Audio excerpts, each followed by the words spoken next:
agora, só voltando uma outra questão que o colega colocou, além dessa publicidade, o colega defende um limite das diárias? É isso? Ó, o que eu entendo é o seguinte, a grande discussão em torno das cobranças de sobreestadia está na sua natureza jurídica. O que acontece? O sistema ordinário de responsabilidade civil diz o seguinte, olha, quem causou prejuízo a alguém é obrigado a repará-lo, na exata extensão do prejuízo. É a regra da reparação integral. A reparação integral é uma proteção do sistema de responsabilidade civil. Por um lado, ela protege o credor, que sofreu uma injustiça e tem o direito de ser reparado por ela, e por outro, protege o devedor, que causou o dano, mas só é obrigado a repará-lo na medida do prejuízo que causou. Essas são as regras mestras do sistema de responsabilidade civil e ela tem uma dignidade moral inquestionável.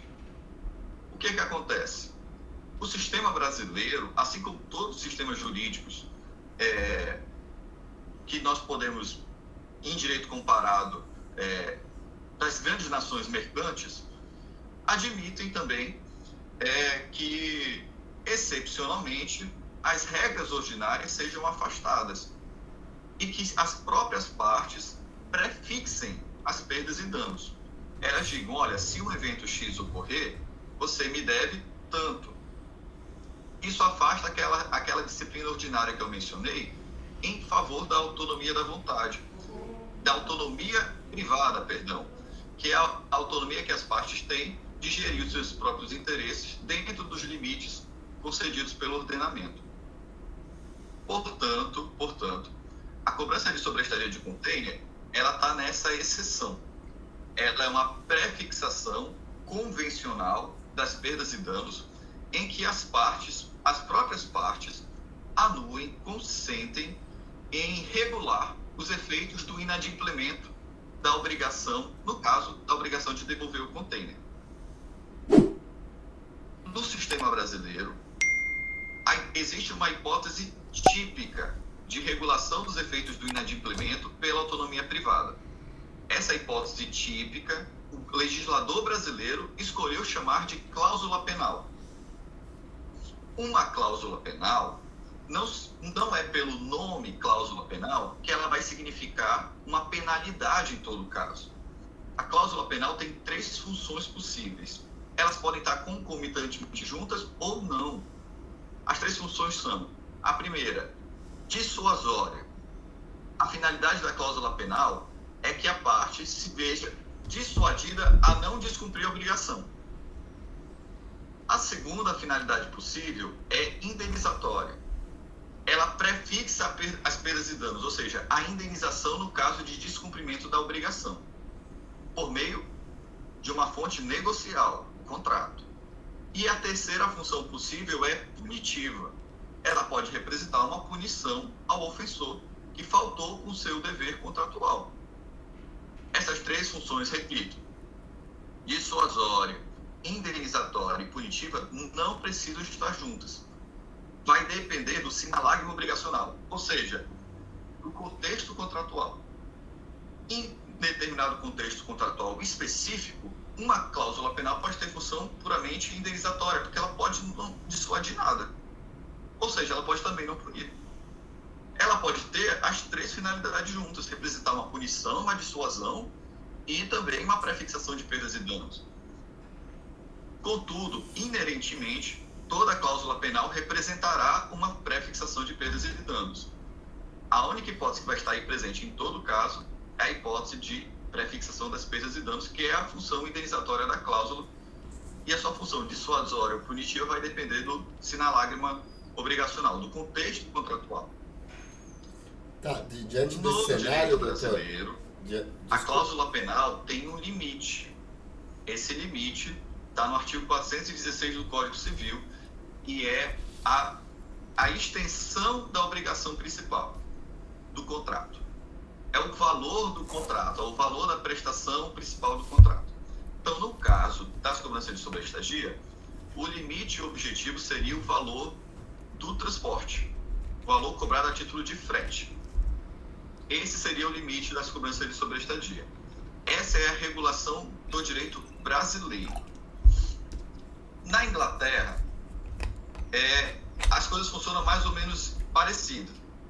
O que acontece? Só que lá não é a lei que define as hipóteses típicas de regulação privada dos efeitos do inadimplemento e eventuais limites a essas cobranças. São juízes, na construção dos precedentes judiciais, que definem de maneira consistente, aplicando a ratio decidendi de decisões anteriores aos casos futuros, os eventuais limites à cobrança. Então, olha só, os juízes ingleses decidiram dividir as cobranças de sobreestadia e as cláusulas que prefixam perdas e danos em geral em dois tipos. Uma eles chamaram de cláusula penal e em outra eles chamaram de danos liquidados. Eles basicamente diziam o seguinte: se a cláusula ela é uma estimativa sincera das perdas e danos, ela é um dano liquidado, uma prefixação de perdas e danos. Ela é válida. O credor tem o direito a receber o valor devido.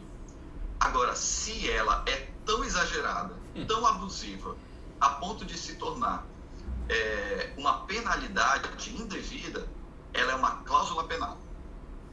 Essa bem daqui, a gente retira a execuibilidade e não permite ser cobrada judicialmente. Repara só então, na Inglaterra, os danos liquidados têm um limite definido judicialmente, caso a caso, com base na aplicação de decisões anteriores. No Brasil, o legislador decidiu ele mesmo estabelecer o limite. O valor da prestação principal do contrato, no artigo 416 do Código Civil. Mas a regulação é a mesma. Cláusulas reputadas abusivas são inexequíveis total ou parcialmente, a depender da situação negocial. Há sempre um limite. Há sempre um limite para a cobrança. Muda quem o define. Aqui o legislador tomou para si essa função. Lá é o juiz. E muda os nomes do mesmo fenômeno. Aqui nós chamamos de cláusula penal os danos liquidados. Lá eles chamam de cláusula penal os danos liquidados de maneira abusiva. Perfeito. Não tem como aplicar no direito brasileiro o entendimento do direito inglês. Porque nós temos as nossas fontes, nós temos os nossos modelos jurídicos. Aqui nós devemos a distinção em respeito à deliberação democrática consubstanciada em lei. São duas modalidades completamente diferentes, né, doutor? Inclusive, até são dois judiciários completamente diferentes, né? A gente tem, tem a jurisprudência, a gente tem mais pautado nas leis, mas inclusive existem outros artigos, né, de ato ilícito, 186, que a gente também consegue aplicar ali para esse caso concreto. Então deixa eu só ver se eu entendi. Então o doutor defende que a extensão do danos deveria ser com base no frete. Ou seja, paguei $2.000 de frete, fiquei 1 ano com o container parado, aí eu teria que pagar só $2.000 de demorrage, é isso? Exatamente. É o valor que, na verdade, está disposto em lei. Se a cláusula é uma cláusula penal, a cláusula de demurrage é uma cláusula penal, porque ela é uma hipótese típica de regulação privada dos efeitos do inadimplemento, o limite objetivo é aquele estabelecido em lei, o valor da prestação principal. Isso significa o quê? Que diante do inadimplemento culposo da contraparte, cumpre ao transportador marítimo, em vez de buscar cobrar danos liquidados em um valor acima do limite legal, cumpre a ele buscar a retomada do cofre de carga, a execução específica da obrigação. Isso sim gera agilidade, confiança, aquilo que se espera da cláusula. A boa-fé. A cláusula não existe para gerar enriquecimento do transportador marítimo. Rodrigo, deixa eu emendar uma pergunta. Oi, amigo. A questão do transporte, ou da definição em lei de transporte unimodal e multimodal. Não sei como é que você aborda isso. Olha, eu trato da questão da descobrança de sobreestadia no geral mesmo. Eventualmente, no que concerne. Porque assim, o transporte multimodal, ele se utiliza de diversos modais, mas o contrato é o mesmo. Então, a disponibilização do container após o trânsito, né, vai seguir basicamente a mesma disciplina. Em todo caso, se trata de uma obrigação acessória do contrato de transporte. É uma obrigação que no direito brasileiro se qualifica como cláusula penal, portanto, obedece o limite objetivo definido pelo legislador, que é o valor da obrigação principal, e não pode servir, né, para que o transportador locuplete indevidamente o valor acima do definido legalmente. Rodrigo, e o transporte unimodal? Oi? E o transporte unimodal? A disciplina é basicamente a mesma, da cobrança de sobreestadia. A única diferença está no regime em torno da prescrição. Porque o transporte multimodal tem um termo prescricional definido na própria lei, né, da multimodalidade, que é a prescrição ânua. E isso não ocorre no transporte unimodal, em que a parte relativa à prescrição ânua, que existia no Código Comercial de 1850, foi expressamente revogado pelo atual Código Civil, que estabelece para as obrigações contratuais uma prescrição de 5 anos. Então. E aqui eu entendo que ela é extremamente dilatada. Contudo, é a prescrição que, no meu entender, é a vigente no direito brasileiro, e até porque ter questão de prescrição não permite aplicação analógica, né? É a que vale para as cobranças de sobreestadia. Inclusive tem no meu particular entender, do STJ, uma reforma legal é necessária para uniformizar os regimes.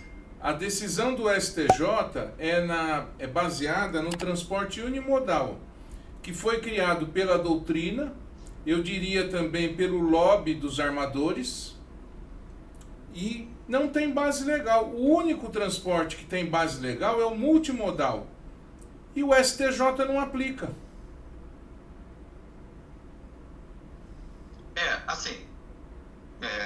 Sem querer entrar muito nas discussões polêmicas, eu acredito que a gente poderia dividir o transporte, um transporte ordinário, que é aquele que geralmente acontece, entrega no navio, o navio deixa no porto e fica nisso aí, e a multimodalidade, que é a reunião de diversos modais em um único BL, digamos assim, um único conhecimento. Na verdade, é essa expressão técnica adequada, um único conhecimento de transporte.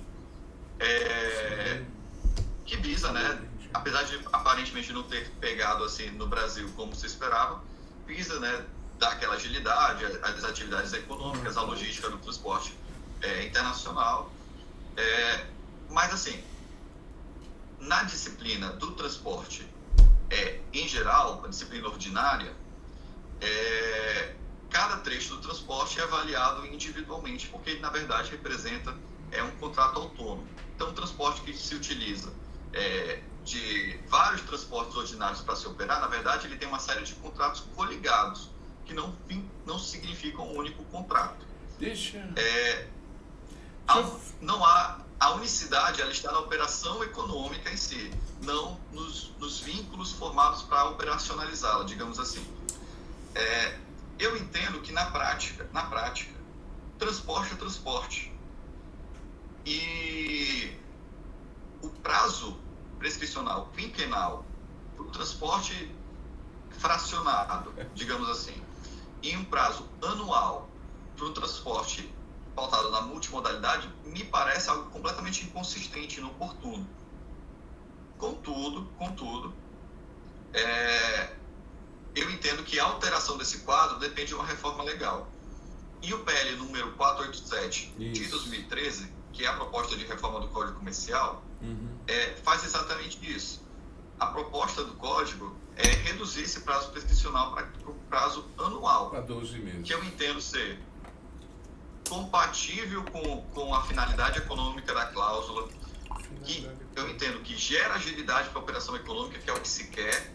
Se quer a pronta entrega da unidade de carga, se quer o pronto pagamento das perdas e danos, e tudo o que não se deve querer é que o conflito dilate no tempo. Então, uma prescrição compatível com essas finalidades, para mim, perfeito. Eu acredito especificamente, particularmente, que, contudo, essa situação depende de uma reforma legal. Eu acho que não pode se dar por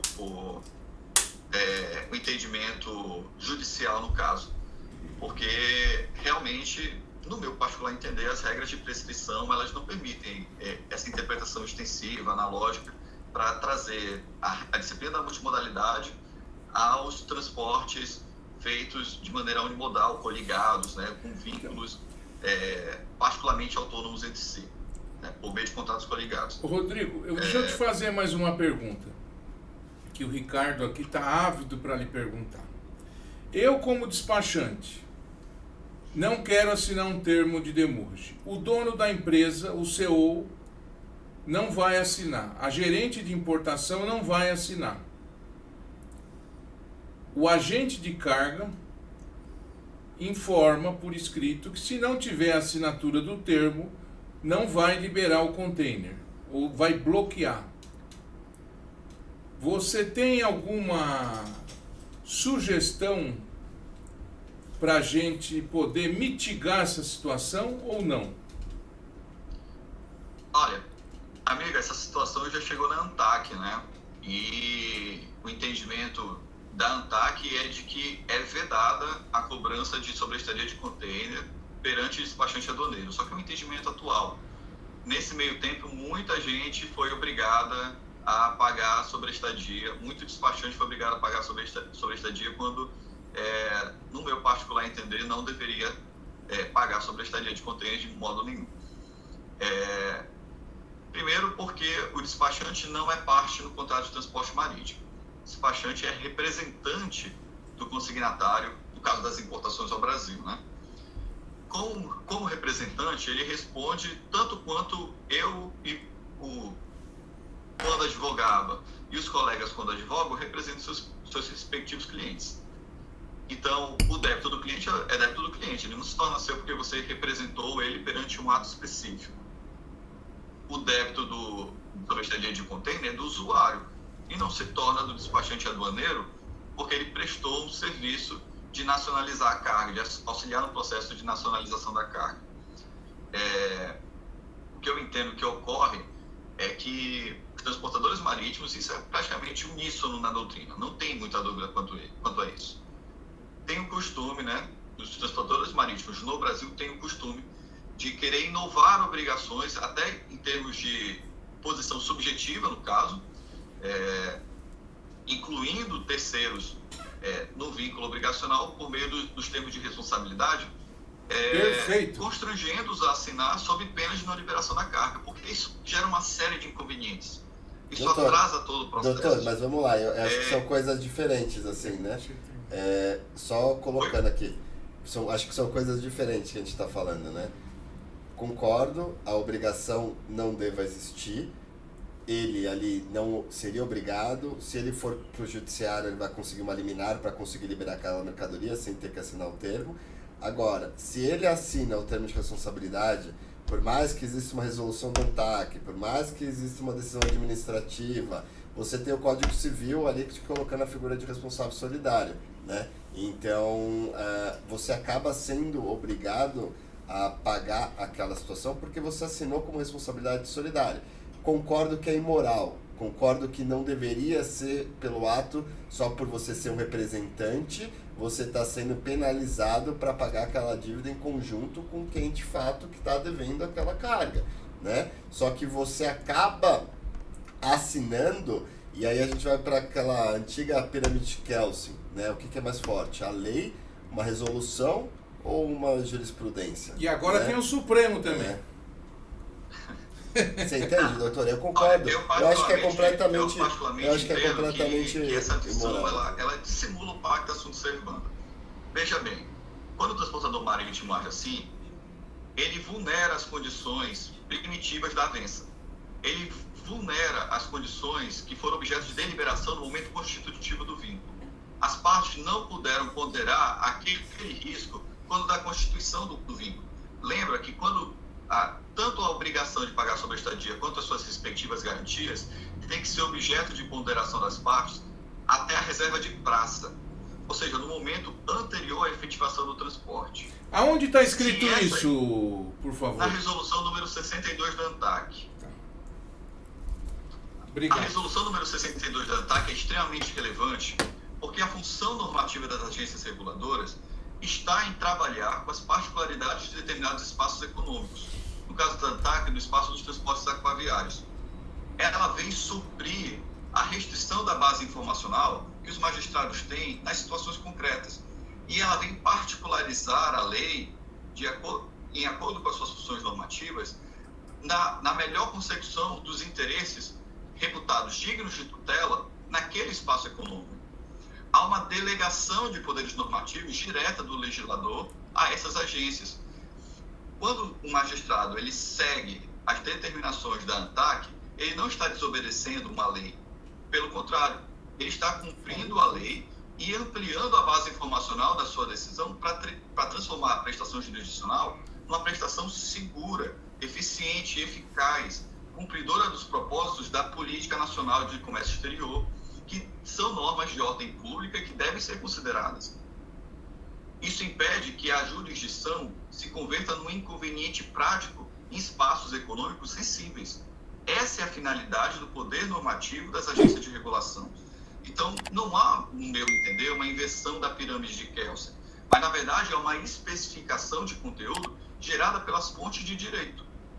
A fonte legal é a fonte autorizativa, tanto do negócio jurídico, quanto da disciplina da regulação setorial. E se a regulação setorial, cumprindo o desiderato da lei, especifica normas de conduta e direciona o comportamento dos agentes econômicos, ela está cumprindo o seu papel. A fonte negocial, quando confronta com isso, confronta com norma de ordem pública, com disciplinamento que visa direcionar a base informacional do magistrado na consecução de modelos jurídicos. Então, no meu entender, não há essa inversão, mas uma especificação de conteúdo determinado por delegação legal. Ricardo, mais alguma pergunta? Porque a próxima, viu, Rodrigo, nós temos que marcar aqui em São Paulo, presencial. Esse é um assunto muito polêmico, gera algumas controvérsias. Nós estamos em minoria, mesmo ele sendo um aqui, né? É uma dificuldade essa compreensão. Eu tenho algumas outras abordagens para te fazer, mas a gente vai marcar uma outra data. Queria te agradecer, enfim, essa oportunidade, parabenizar pelo brilhante trabalho, um jovem já mostrando aí uma diferença, né, procurando essas questões bem obscuras, né, do nosso dia a dia, que é o comércio exterior, para desmascarar, né, ou trazer à luz, para usar um termo mais bonito. Independente da questão da cobrança, tem que se achar, na minha opinião, uma ferramenta para se evitar essa assinatura obrigatória. Uma hora isso vai ter que ter fim, né? De alguma forma isso vai ter que mudar. O Ricardo é um brilhante advogado, o pai dele também é advogado, ele é argentino, eu não te falei isso, tá? Estou fazendo esse comentário agora. Mas enfim, Ricardo, fica a teu critério aí terminar. E depois você fala dos sorteios dos livros que você vai fazer, mas o Ricardo fecha agora. Um abraço. Viu? Rodrigo, obrigado. Acho que é muito importante a gente ter essa visão, né, esse conhecimento acadêmico aprofundado em princípios. Por mais que a gente discorde em alguns sentidos, eu agradeço muito para você expor aqui o seu ponto de vista. Acho que foi muito interessante. Eu queria muito agradecer a todo mundo que também está nos vendo. E obrigado. Agora o Rodrigo vai falar do sorteio, Rodrigo, é isso? Você vai sortear livro? Eu agradeço esse espaço. Eu vou sortear um exemplar, eu vou disponibilizar para os colegas para fazer o sorteio com o pessoal que acompanha o podcast. Vai ser um prazer. Maravilha, então. E você tem agenda para São Paulo? Já programada? Por enquanto não. Talvez eu apareça aí, mas só no ano que vem. Então tá bom. Pessoal, obrigado por tudo. Até a próxima. Tchau, tchau. Um abraço, Rodrigo. Obrigado, amigo.